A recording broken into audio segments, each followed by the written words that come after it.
We're back in the war room to decide who won this week's Wednesday night war between AEW Dynamite and NXT. My name is Michael Valenti. Joining me is Ralph Valenti. Ralph, we had two very good matches to start off the show.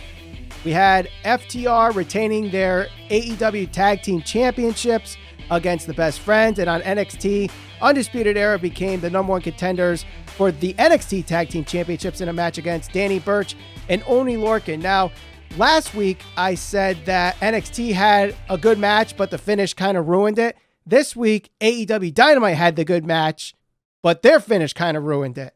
Yeah, I got to agree. And I was actually going to jump in there and say that, I thought that the match between the Best Friends and FTR started out very good. And the majority of the match I found to be very good and enjoyable. And then towards the tail end of it, I think they just got in their own way again, like we talk about numerous times here on the show. It just got really kind of overbooked, in my opinion. I thought that Best Friends, for as much as people sometimes will criticize them, I definitely think they're starting to prove some of their doubters wrong. Yeah. I think that this could have been one of their better matches. I'm talking about just professional wrestling match, not necessarily comparing it to their street fight, which was obviously very enjoyable for most people. But I really thought this was turning out to be a really good match. And then we got the shenanigans, which I'm sure we'll get into with the whole arcade game getting broken and all of that. And then you had the championship belt that got brought into the ring, and that played a part in the ending. I think Tully Blanchard got involved. And, those things are fine in small doses, but when you try to do multiple of those things in one match, it kind of takes away from the match, in my opinion. It started out good, and then they overbooked it, in my opinion. Match on NXT I thought was very good. I think that Oney Lorcan and Burch are severely underrated, maybe underappreciated. They are a very good tag team. I love the way they work, especially Lorcan. He's a beast in there, and he is just about as stiff as you're going to get. That match to me was a very good, solid match with no hiccups or any downsides at all. Yeah, it was very stiff, that tag team match. Very fast pace and very physical. Yeah. I think everything that people want in a tag team match today, that match had, I think. Now, on AEW's side, you brought up the finishes. So Trent Beretta gets, speared through a arcade cabinet, or he tried to do the spear through the arcade cabinet, misses, and goes through it. So Kip Sabian sends Penelope Ford backstage. In the process of that, we have this really weird finish where, what was it, Dax Harwood hit Chuck Taylor with the belt, and in the process, Rick Knox is ducking behind them, so he misses it. Very awkward finish, and then Miro comes out, beats up on the Best Friends, which leads to their squash match and promo calling out the Best Friends for breaking their arcade cabinet. Oh, I believe the arcade cabinet was referred to as the Allen. I believe that's the name of it. Yes, I believe that's what it's called. That must have gone over my head because I guess I didn't tune into BTE this week. So maybe if I start watching that, I'll know what the fuck they're talking about. Right. I didn't know what Allen was, but apparently they broke Allen, and now the Good Friends, not even the Best Friends, the Good Friends are Miro's enemies right now. Okay, so let me get into this a little bit. First of all, first thing I want to say about this, we talked about this on the show a couple of times now. Miro has come over from WWE for a number of reasons. One of them, creative purposes. He gets the opportunity to really kind of be himself. Hopefully to become this guy that is supposed to be super over, that, WWE dropped the ball on, and really is supposed to live up to his potential. Now, to this point, he really hasn't done a whole lot. I think that the match itself was okay. It was a squash match. It did what it was supposed to do. It highlighted him. Now, look, I understand Rusev, Miro, whatever you want to call him, was severely underutilized and misused in WWE. I'm not so sure this is the right direction for him. Okay, now he's going to get into a feud, his first feud here, that, well, I guess it would be his first feud. Yep. Is going to be revolved around a video game. The guy that rode in on a tank to face John Cena at WrestleMania for the U.S. Championship in front of, I don't know, upwards of 90,000 people. Not that many, but close. It was about 80,000, 75,000? Yeah, I don't know. Like it probably sold out a stadium wherever the hell it was. So yes, it was. And people might get upset about this, but you know what? Let's be honest here. This guy's about to have a feud over a fucking video game. Let's get over this a bit. So yeah, I guess I can quote him here. Skip Sabian. You've gone too far. You've destroyed my most prized possession. Alan meant everything to me. Penelope Ford probably feels like a piece of shit because apparently she don't mean nothing to him. The one man who actually saved this whole thing, if you can save it, can't wait to tune in to see what happens with a Sega next week. He referred to them as the good friends. I wrote in my notes here, that was funny. And then he said, you break my shit. Game over. Yep. Okay, so Miro is a charismatic guy. I guess he saved the segment. Am I looking forward to this feud over the Allen or the video game or the fucking hopscotch? No, probably not. Right. Silly, childish, whatever. People are going to say I'm Jim Cornette Jr. for it, but too bad. Sorry about your video game. Well, yeah, I mean, it's not the best first feud for Miro, but I thought the squash match made him look a little bit more dominant, so it wasn't bad in that regard. But let's move on to the next segment that happened on AEW Dynamite, and that is MJF with his major announcement. He calls out the Inner Circle. Sammy Guevara has his jacket, which is 5 sizes too big. MJF says he wants to join the Inner Circle, but there's some backlash from Santana, Ortiz, and Sammy Guevara. Maybe this is the wedge that breaks up the Inner Circle. Do you see MJF joining the Inner Circle next week? I don't see him joining the Inner Circle.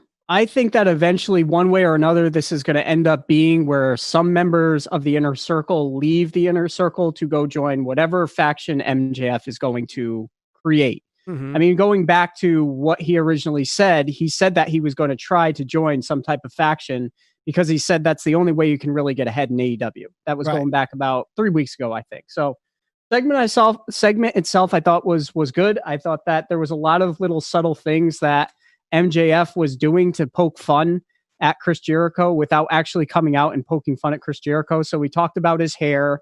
One of the things that people are critical about is, Jericho's older now. He's not as he doesn't have the Lionheart locks that he once had. Right. Neither do I. So whatever, I can say it.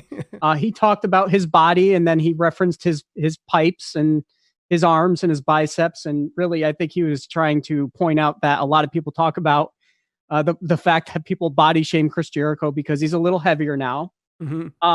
So little things like that, like the things he would say, he would mock the tonality and the way that Chris Jericho pronounces certain words and how he carries himself through certain promos. So I thought it was good. I thought it was effective. It wasn't necessarily the big shocking announcement that I think most people were anticipating, but these two guys are two of the best on the mic right now. And it entertained me. I wrote here, I don't know if I'm supposed to like this because I think they're trying to parody what professional wrestlers would actually say in a meaningful segment. But how could you not like it? It was good. It was good, but I was also surprised in this whole segment because I was expecting MJF to call out Jericho for a match at Full Gear. And instead it was, he's joining the Inner Circle. I know there was the back and forth. Do you want to join the Inner Circle? Do you want me in the Inner Circle? So I know that was there, but this just was a little surprising to me, but at the same time, I don't mind it. I think this was actually a good move. And I think that at the end of the day, it's going to get people thinking, all right, what happens next week at the La Dinner Debonair, or whatever the hell it's called. So I'm excited to see what comes up next for these two. And I think eventually we're going to get MJF versus Jericho. Try milking it as best as you can. And we know AEW does a lot better long-term booking than WWE does right now. But let's move on to the next match that was on AEW Dynamite, Ralph. And that is for the TNT Championship. Orange Cassidy challenging Cody. It went to the time limit draw. And I'm going to admit, Ralph, I've been the defender of this podcast of Orange Cassidy. I've said, I've tried to say that he's over. I think he's a ratings draw. He has good matches, whatnot. I've been more of the pro Cassidy than you are the con Cassidy. We can agree on that, right? I'm the realist. You're the optimistic one. Sure. Whatever you want to call it. I've been defending Cassidy. However, I have pried a hole in the AEW bubble stratosphere and crawled out, and I can see the world for what it truly is. And it does not involve Orange Cassidy as a draw.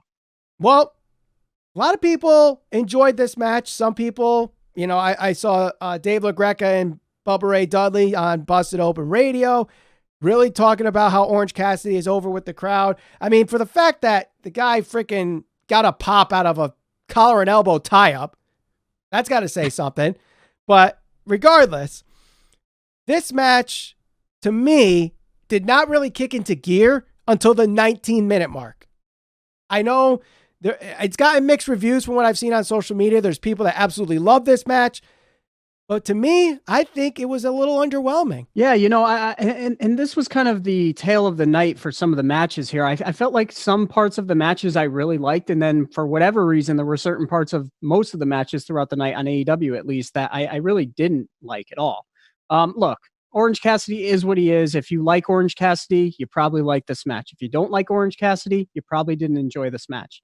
I think that this match, for what it's worth, as soon as they got back into the ring after the Dark Order got kicked out from ringside, that's when the match started to pick up for me. I actually didn't think it was a bad match. I thought it was okay. I didn't think it was great. I don't know why they announced the immediate rematch or the rematch in 2 weeks. I don't know why they would do that without any type of, drama or something to build it up. I mean, to me, this is a missed opportunity again with Orange Cassidy. One, because again, I touch on this all the time. He beat Chris Jericho and they haven't done anything with him yet. I mean, last night was a step in the right direction because a draw with Cody is still impressive. That's done quite a bit for Darby Allin in his career, I think. I mean, it's not as bad as taking a loss here. Right. But why not use this? Why not have Orange Cassidy come out and show the same fire that he showed in that segment with Chris Jericho and have him come out and tell Cody, like, you didn't beat me. You owe me a rematch. You never pinned me. You didn't submit me. And I was going to beat you, something like that where people can get behind it to build up the drama. And it was just kind of like when it popped up on the screen and it said that they were going to rematch each other in 2 weeks, I thought it was some type of miscommunication or an accident. Like I didn't think it was a real graphic. I thought they did it for this week by accident, but I guess they really are going to face each other in 2 weeks without any type of build or drama or anything like that. Right. And then, of course, at Full Gear, Darby Allin is going to be challenging whoever the champion is at Full Gear, which is a little puzzling because Cody's got this thing with the Dark Order still and Brody Lee. So what happens to Brody Lee in this whole thing? Right. And I don't know if he has something dealing with the pandemic, if he has tested positive or he's quarantining or whatever the case may be, if there's something that we don't know. But it seems rather odd that Brody Lee is not in this championship picture still. Yeah, and you bring up the Dark Order, so this was kind of a common thing for some of the matches last night. I mean, just talking about being a lot going on and just kind of overbooking them, whether it was the arcade or hard K game or the Allen or shocking. Hold on, I got my own Allen. Look at that. Anyway. So, yeah, I mean, there was just a lot going on there. I mean, you had the video game, you had the Dark Order get involved, you had the championship be brought in, you had just too much. Like, keep it simple. Yeah. The matches you guys can have are good. You've proven it week after week that you guys can put on good matches when you want to. You could further storylines and progress storylines without doing things like this. Mm-hmm. No, it's true. It's true. But I mean, overall, the match, like I said, a little underwhelming. I did love the finish. I did like how that it was fine. Once it hit that final minute, Orange Cassidy's like, oh crap, I got to get this in. And he had a sense of urgency. And I did like, there was some storytelling with this, with Orange Cassidy's character really ticking off Cody and his like traditional approach to things, where as Orange Cassidy's being that like nonchalant. So there was a kind of a rope-a-dope thing. I just felt like it was 15 minutes fluff, 5 minutes finally getting some action. That's just what I think. I know there's people going to disagree with me in the comment section. Did you ever actually think that Orange Cassidy was going to beat Cody? No, but I didn't think it was going to be a time limit draw either. But the other thing too with the time limit draw is what does this mean? Does the time limit draw to Cassidy, what does that mean for a guy like Lance Archer or Brody Lee or Scorpio Sky or Warhorse or anybody else that has defended for the AEW TNT Championship? Does that make them, is Orange Cassidy here and all those other guys are here? It's one of the many mysteries of the booking with Orange Cassidy, you know, and Right. and that's the thing. Like I keep saying, and people always say, "Oh, you don't like Orange Cassidy." It's not that I don't like him, and it's not like I don't think he's a good wrestler. I always said I thought he was a good wrestler in the ring. I'm just puzzled by where AEW sees him in the way they book him. Is he a main eventer or is he not? You had him beat Chris Jericho twice. Chris Jericho looked like a floating device in a vat of fucking Tang. For what reason? To get him a TNT championship and be the only person to challenge for it on 3 different occasions so far in AEW. But let's move back to NXT really quick here. I thought there was a very solid match here, and that was Johnny Gargano versus Austin Theory. Some may argue this was Austin Theory's best match since going back to NXT. I thought it was a very, very good match. A lot of, shine from Austin Theory. Again, though, in a losing effort. This guy needs to get a win. I understand it's not going to be against Johnny Gargano, but hopefully within the next month, this kid can pick up a win. Well, yeah, and they even kind of touched on that a little bit, and they mentioned that the people he's losing to, it's not like he's losing to nobodies. He's losing to some of the top guys in NXT right now. Right. So even though they're not wins, and it doesn't look good for him, I guess it could be worse. I guess you could say. He's definitely talented. The match itself, I thought, was very good. A lot stiffer than I thought it was going to be. Johnny Gargano, with some of the chops he was giving him at the beginning of that match, those were brutal. So, those two, I'd like to see them at some type of match down the line, maybe at a takeover when Austin Theory's been built up a little bit better. I agree. And obviously with Johnny Gargano, again, going for the North American Championship, maybe Gargano wins the title. And then after Theory racks up a couple wins, he becomes a number 1 contender for the North American Championship in due time. Yeah. But speaking of number 1 contenders, we have the full bracket of the tournament and then also the fatal 4-way that will decide the number 1 contender for the tag team championship. So we talked about the first 6 that were announced last week. The final 2 that were announced this week are Pentagon and Joey Janela. So that fills out the bracket. Rey Fenix versus Pentagon, Kenny Omega versus Joey Janela. Then you have Wardlow versus Jungle Boy and Hangman Page versus Colt Cabana. Obviously, Jim Ross pointing out Kenny Omega and Hangman Page are on opposite sides of the bracket. So we know where this is going. Now, for the Fatal 4-Way, they do a bingo draw with all the tag teams in the mix. And it's Butcher and Blade, it's Private Party, the Young Bucks, and Silver and Reynolds. 2 of those 4 are not even ranked. It's a Fatal 4-Way. You show top 5 rankings, top 5 best teams. Obviously, the number 1 contenders lost earlier in the night. So why don't you just put 2 through 5 in the Fatal 4-Way? Well, I think they're actually doing themselves a disservice. Like you said, they do have a ranking system for this exact type of thing, I would think. And to introduce like the bingo thing and the drawing of the names. Look, I mean, the thing I'm worried about more so than anything is just that we're going to get another 4-way tag match. I think we know what to expect out of that. I literally wrote on here on my notes, 4-way tag match ? Oh dear God. I put WTF. Why do you have a ranking system? I wrote all the guys down, all their names down. Yeah, we know what this is going to be. Come on. We've seen this how many times now with the 4-way, the 3-way. Right. How many times are the Butcher and the Blade? I guarantee you one of the Butcher and either the Butcher or the Blade take the pin here. Guarantee you. They job out to the Young Bucks more than anybody in AEW. No, I think it's going to be either Silver or Reynolds. It's got to be one of them. It's got to be one of them. I guess it won't be Private Party. It won't be Private Party taking that pin. And it won't be the Young Bucks because they're going to win the match. You would think. I think you would think, but I don't know why Santana and Ortiz are not in here. They're ranked 5th, and Natural Nightmares are ranked 3rd. So you can even have them be the team that takes the pin, and people wouldn't be like, "Oh my God, they're burying the Natural Nightmares." Like, come on. I think it's just missed opportunity, making it a little bit more convoluted than it needs to be, but we all know where it's going anyway, so maybe protect Santana and Ortiz and Natural Nightmares from losing a match that everyone knows they're going to lose anyway. So throw Private Party in there, throw Alex Reynolds and Silver in there to showcase them a little bit in a losing effort. Maybe that's the... Yeah, but I disagree with that, because the way you elevate your tag team division or wrestlers just in general is by having them compete against the very best. Right. You know, you highlighting the best guys that you have. I mean, and I'm not saying that Silver or Reynolds or any of those guys are bad professional wrestlers. It's just like they haven't been featured or made to feel important. Right. Silver and Reynolds are over with a very small subset of the fan base that watches BTE. Mm-hmm. That's it. Right. A lot of people don't know who they are. True. Private Party, it's just, I don't know.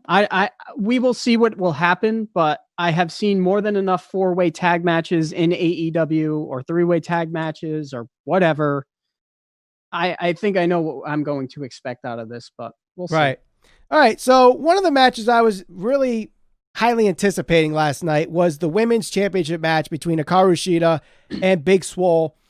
And on NXT, there was a match that wasn't even announced until, I believe, the night before.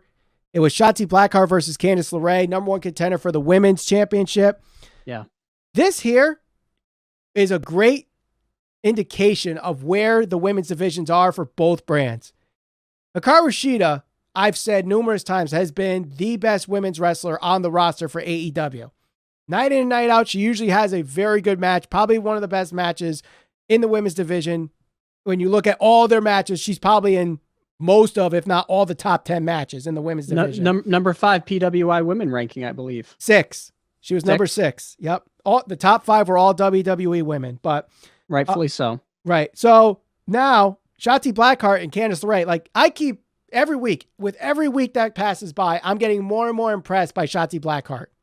She could really be the face of the women's division in NXT and would make a huge transition in WWE. And I think even Vince McMahon could not mess that up, I think. She is a star in the making, I believe. She's good in the ring. She's got a unique character. She's going to be hosting Halloween Havoc. I'm excited for this. And I the only thing I'm upset about, Candice won the match. It should have been Shotzi, in my opinion. Yeah, it does stink, but I think what they're trying to do there is they're not ready to take the title off Io Shirai. I don't know if they're going to build towards another match with Rhea Ripley or if there's going to be somebody else who steps into that role. I know Tony Storm is obviously back. We know that Ember Moon is back as well. So that'll be interesting to see what happens with the title picture. But I agree. I was certainly disappointed that Shotzi Blackheart did not win this match. I was also disappointed in her promo that closed the night. I did not think that was very good. So hopefully she can rebound on that. But as far as Candice LeRae and Shotzi Blackheart, their match was awesome. This was actually my favorite match of the night.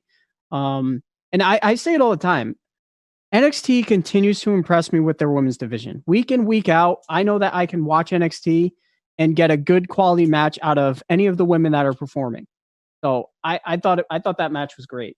I agree. Shida and Big Swole, that was a decent match, but when you compare the two, there's really no comparison. Shida's very good. There was a couple of weird spots, some botches again. And they were on Shida. It's going to take time. It's weird because they were Shida. It looked like that were the botches there. I think she completely whiffed on the knee towards the finish. And there was a spot where they bumped shoulders, but I think only Swole was supposed to fall, but then Shida fell, and then she missed the kip up. Yeah, so that was bad. Swole messed up in one spot. I think they were trying to do a suplex spot, and then she did like she flipped over Shida, and she was going to power bomb him, but she fell, I think. Yeah. I mean, like I said, like the women's divisions are one's here, like two completely different places right now. Yeah. But let's head to the main events, Ralph. AEW Championship, no disqualification. Lance Archer against Jon Moxley with Eddie Kingston on commentary. Over on NXT, it is Damian Priest against Dexter Lumis for the North America Championship. You know what? The main event for AEW Dynamite, I thought was the match of the night. I really can't find anything wrong with this match. I thought it was very good, very stiff, very physical, delivered, especially with the added stipulation of no disqualification. I think it was actually even better than their match at Wrestle Kingdom, the Texas Death Match for the IWGP United States Championship. Thought it was much better than that. The main event on NXT, I thought was good as well. I think Dexter Lumis showed a side to him that we haven't seen yet, and that is a selling side, I think he sold his ankle injury very well, especially on the ankle lock where he screamed an F-bomb that got censored. I thought that was great selling. Might have not used the F-bomb, but hey, that's why we have censors in television. So I thought it worked. Cameron Grimes coming in to interfere with Dexter Lumis for the win for Damian Priest as he retains. And then we find out that Gargano will be facing Priest. LaRae will be facing Io for their respective championships. Shotzi Blackheart will be doing spin the wheel, make the deal on their stipulations for those matches. Something that goes back to Halloween Havoc 1992, Jake the Snake Roberts versus Sting. And it's funny because I was just watching the WWE Network over this weekend, Ralph, and Saturday night they air old episodes of WCW Saturday night. The episode with the spin the wheel, make a deal was the episode that was on. So maybe they knew. They're like, all right, let's put this episode on so that people know. Maybe people are paying attention over there at WWE. It was a sign of things to come. I thought that both the matches were very good. I think that Dexter Lumis certainly showed a more athletic side to himself. I mean, every now and then he does do something athletic during a match, but I think this was really a good match for him where he was able to highlight a lot of his athleticism. He did that one spot where he did the kip up into the leg drop. I thought that was impressive. He broke out a senton again. So I thought that match was very good. Damian Priest is week in and week out consistent and has consistently good matches on a weekly basis. As far as Moxley and the Murder Hawk Monster there are concerned, I thought their match was also very good. I thought that this lived up to the expectation. I did not think this was going to be a technical back and forth hip toss, arm drag type thing. I knew we were going to get tables. I knew we were going to get some type of violence involved with this because that's pretty much what Moxley does, and that's who Lance Archer is. So, and then we got the storyline progression with Eddie Kingston, who was never eliminated. He never tapped out. He's never been pinned. It's as if he's never lost a match except to Cody. So, interested to see where that goes, especially right now, where Eddie Kingston just, ever since he's been signed, whenever he's in the ring, whether it's a match or on the mic or on commentary, takes advantage of the time that he's given. And that's something you don't see a lot in professional wrestling. You get guys who are green, they get some airtime, they follow the script, whether that's enforced or not, because you're working for WWE. I mean, I guess another example of that really quick would be Ricochet. If you go back and watch Raw, when he had that spot with the Eddie Guerrero where he made it seem like he got hit with the chair, it was a quick 3-second thing, but that little feint that he did, that got shared all over social media. So guys that are able to go out there and take advantage of the time that they're given, that's what Eddie Kingston is good at. And I thought that both matches were very good. I agree. And Eddie, I don't know if you saw on Twitter, there was a promo that Eddie Kingston cut after AEW Dynamite went off the air that was very, very good. Hopefully I can find it so I can retweet it on our Twitter page at SCPB Podcast, but try to find it because it was a very good promo. Just wish it was on TV because it was that good. He's so good on the mic. And I mean, when you think about the AEW championship picture, who is going to be the number one contender? Because everyone that's in the top 5 seems to be preoccupied with something. Lance Archer just lost the match against Moxley. So Eddie Kingston, I think, is next up and in a rematch. And I think that's going to end up being an I Quit match at Full Gear. That's probably a good assessment. I would think that makes sense. All right. So before we decide which show was better this week, let's go over the ratings. And AEW Dynamite actually went slightly down in the 18 to 49 demographic, going from a 0.31 to a 0.30 this week. NXT went up from a 0.16 to a 0.17. However, they did not make the top 50, so we do not know their 50-plus demo rating again, second week in a row. AEW Dynamite got a huge bump in the 50-plus demo. They had a 0.26 last week. This week, 0.35, and that helped with their total viewership of 826,000 total viewers, where NXT got 651,000 total viewers. Both are up from last week. So just to reiterate, folks, the 50-plus demo skews the total viewership. But I digress. Overall, this was the anniversary show for AEW Dynamite, Ralph. I think the bar was set really, really, really high, whereas NXT, They treat it as just like another episode. So their bar was really, really, really low. And quite honestly, NXT jumped over their bar. AEW Dynamite walked under their bar. And I think NXT was actually the better show this week. Yeah, I agree. I thought that the in-ring stuff that we got from the guys and girls on NXT was definitely just better, more solid, less botches, told better stories. Probably the segment of the night was the Jericho and MJF segment. And usually I side with whoever has the lasting segment where you guys, you're like, okay, I want to go back and watch next week because of that. But I honestly thought that NXT was very good. Every single match I thought delivered or over delivered. So NXT, in my opinion, was a better show this week. Yes, it was. So let us know in the comments which show you thought was better. And don't forget to share this all over social media. We're on Facebook, Instagram, and Twitter at STPB Podcast. For news, reviews, and conversations on all things pro wrestling, subscribe and hit that bell for notifications. And we'll talk to you on the next episode of the Squared Circle Psychobabble.